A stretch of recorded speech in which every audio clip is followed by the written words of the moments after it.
marvelous, you are powerful, you are majestic. There is none like you. We honor you, we glorify your name. We bow before your throne of grace this morning, Father God. We are nothing without you, and so, Father God, we bring ourselves before your throne of grace.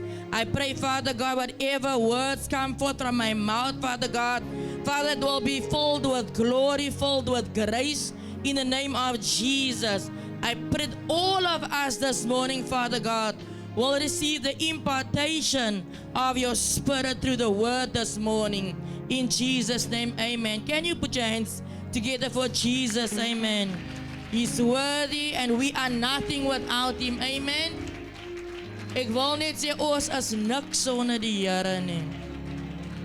As dit nie vir die Here was nie, dan sou ek en u vandag miskien anders of op 'n ander plek bevind het. But it is the grace of God that we are here today. Amen. And yes, before I say too much, you may have your seats. Ek groet vir Apostel Ipa van die huis. Amen. Apostel is gegroet. Ek eer u vanoggend as 'n vader in hierdie huis, as 'n leier in hierdie dispensasie van 'n volk. Amen. Ek groet dan ook my eie man, Apostel Martin Burke, onze leier van onze huis. Amen. En elke ander vyfvoudige bediening, ek groet vir u in Jesus' naam, even those that under our covering. I want to say thank you for being here this morning. Amen. May the Lord bless you tremendously in the house of Yahweh. May the Lord bless you tremendously. Minister Vanessa en u eggenoot, hulle is binnekort pastore, Pastor Ashley. Ons groet vir u vanoggend ook. Amen. So I'm going to be very brief this morning because we have the main speaker that is waiting on me to finish. Amen.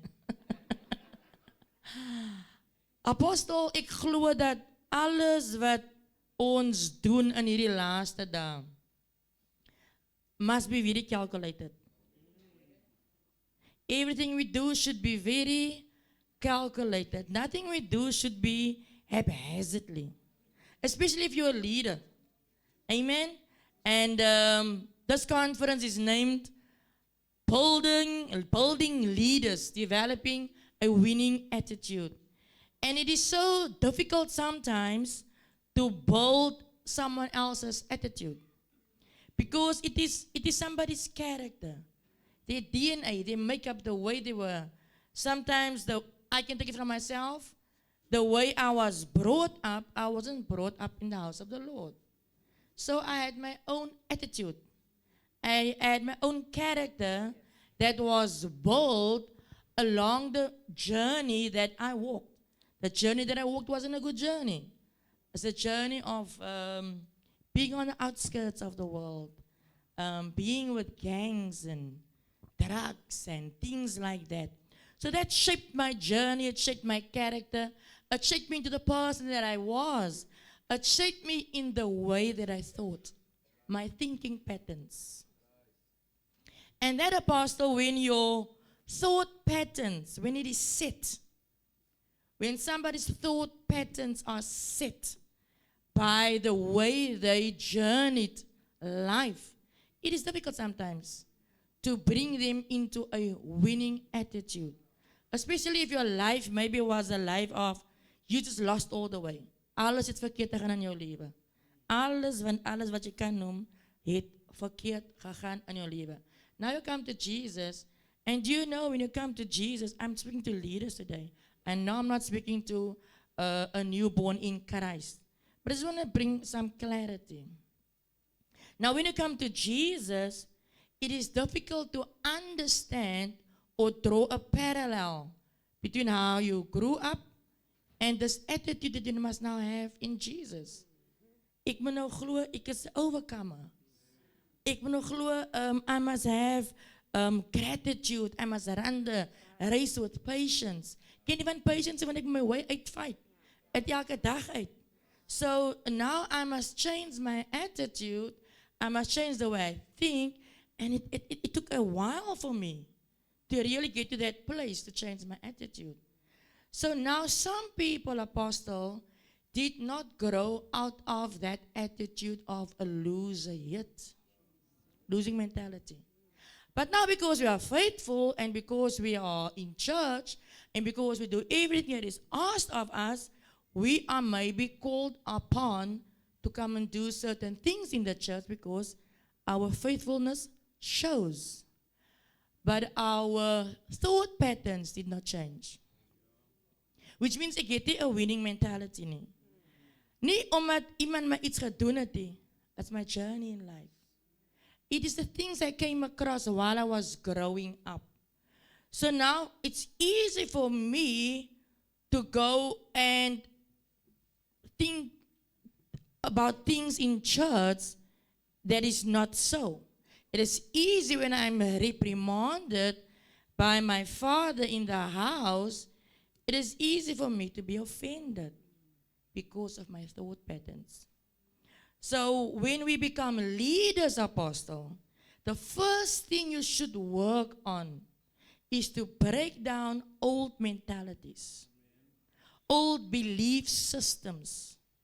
We have to get rid of that idea that everybody is against me. And if they don't give me something to do, they think less of me.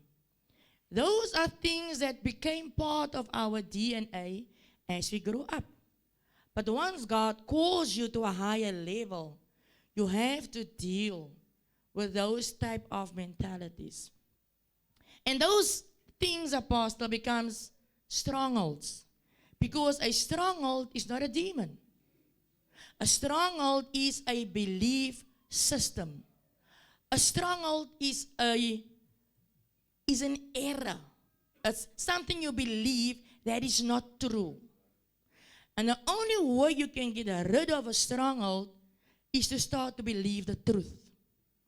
Is when you accept truth and you allow truth to transform you, then that strongholds come down. That's just my introduction. I want to quickly go to Genesis 22, where Abram's faith is confirmed. The Bible says, in my Bible, the heading says, Abram's faith confirmed. I thought he walked the road with God. He heard the voice of God clearly. When God said do this, he did it. When God said move to that land, he did it. But here, my heading says, apostle, Abram's faith confirmed. So I do believe that God is going to confirm somebody's faith here this morning. The Bible says in verse 1 of Genesis 22, now it came to pass, pause, after these things, that God tested Abram and said to him, Abram, and he said, here I am.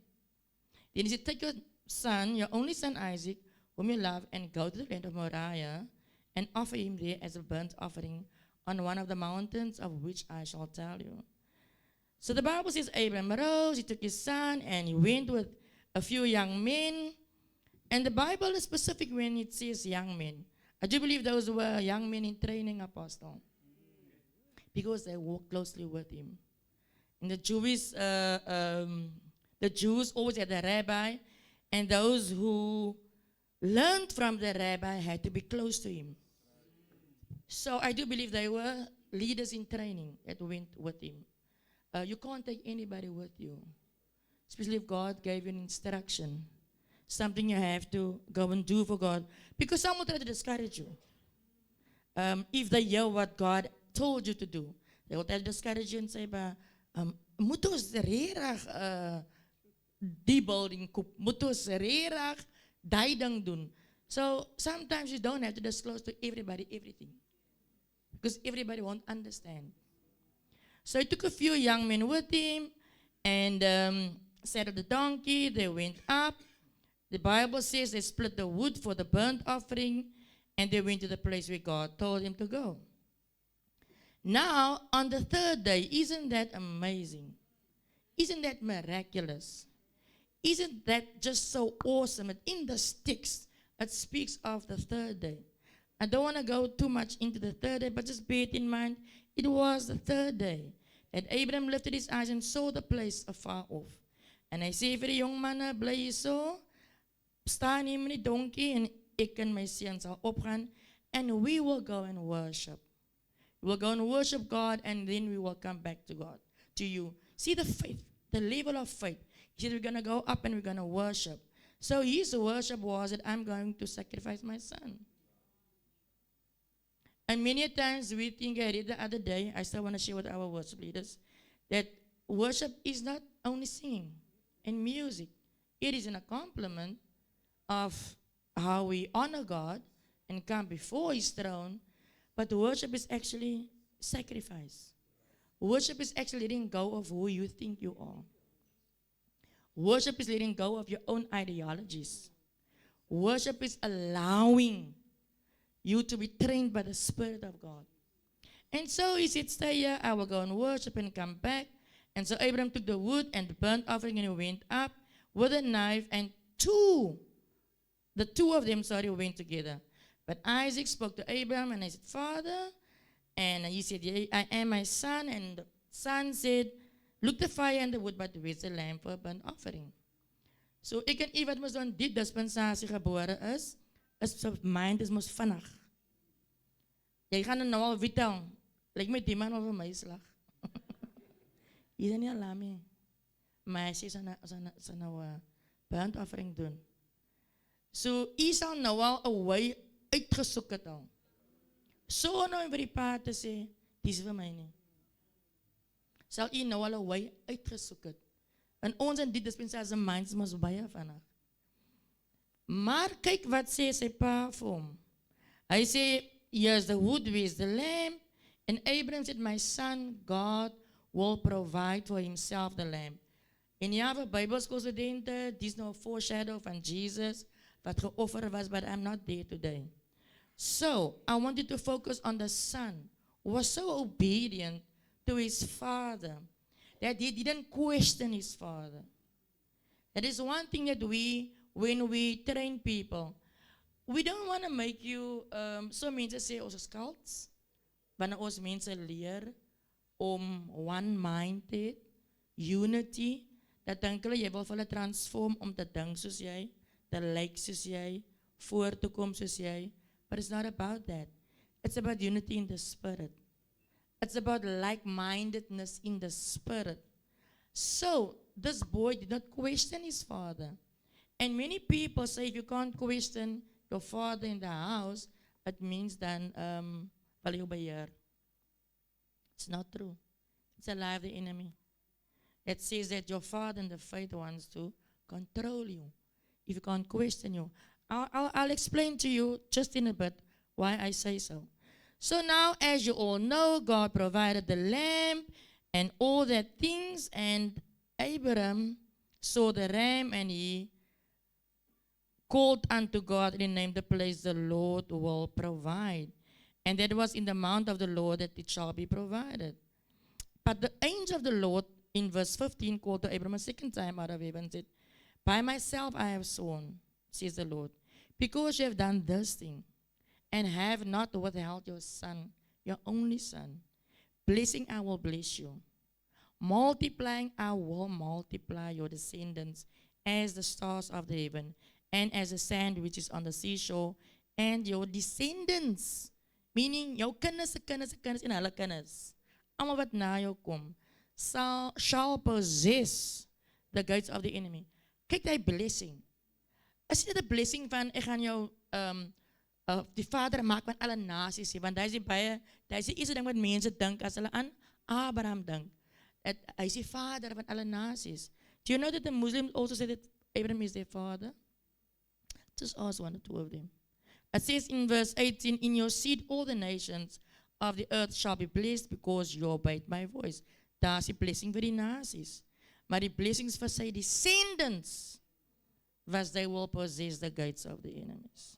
See, different type of blessings. So if you listen and heed to the instruction of God and follow through as a leader, and I'm talking first of all to the leaders of households, leaders of leaders, that your descendants will possess the gates of the enemies. And then in your seed, almal wat na jou kom, of the earth shall be blessed because you obeyed my voice. So Abraham, en hier wil ek stop.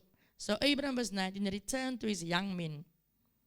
And they arose and went together to Beersheba, and Abraham dwelt at Beersheba. Do you see any of the young men asked him, what did you go do on the mountain? Why did you go on the mountain? None of them asked. So, Apostle, what I want to, the clarity that I want to bring you this morning to leaders in the house. First and foremost, if God spoke to your father, don't question him. God gave him a mandate, don't question him.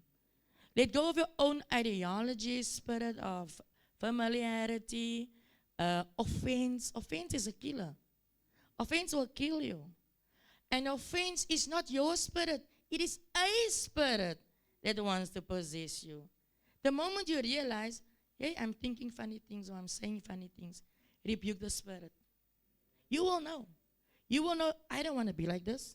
So you will know, so you rebuke that spirit. The other thing, Apostle, that I want to say, that is for the leaders that is following the leaders of households.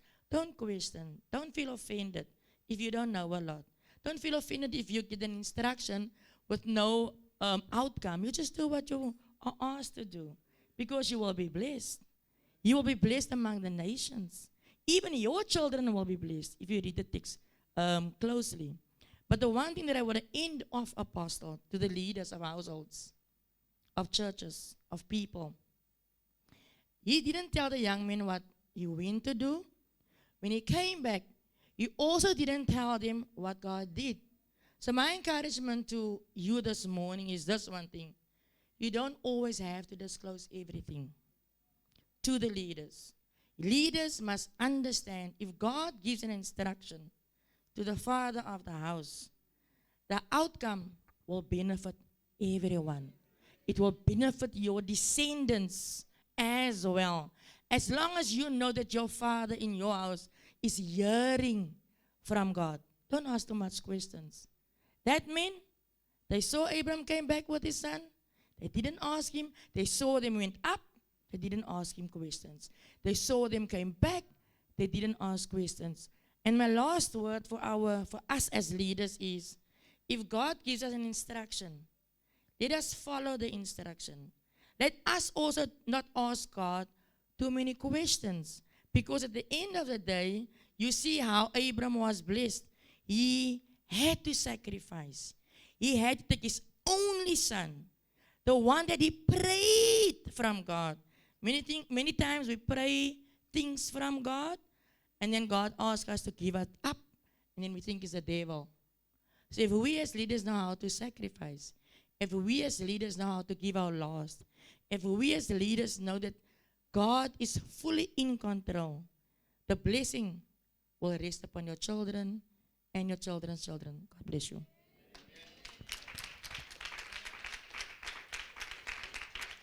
Amen. Amen. Hallelujah. Thank you so much, Apostle Dawn. That was truly a blessing to me. And I hope that all of you was also encouraged by that blessing. It just came to me, Apostle, while we were finishing up. A leader that is not willing to submit to a leader